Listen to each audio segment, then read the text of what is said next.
Hay mga mare, ngayon magluluto tayo ng masarap na ulam na may sabaw.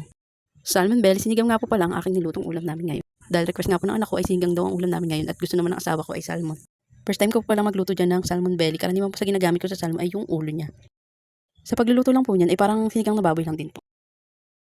Una po, ginigisa ko lang po yung luya, sibuyas, bawang sa mainit na mantika.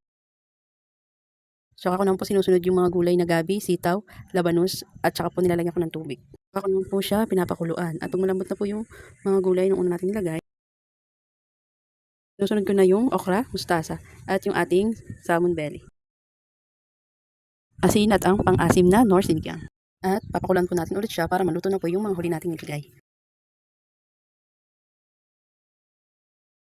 Ayan mga mare, at luto na ang ating salmon belly sinigang. Titikman po natin siya kung kulang po sa alat at asin. Yan nga po, nilagay ko na po lahat ng pang-asin at medyo natabangan nga po. Tinagdagan ko siya ng konting asin. Pakukuluan na lang po natin siya ng saglit mare at luto na ang ating salmon belly sinigang.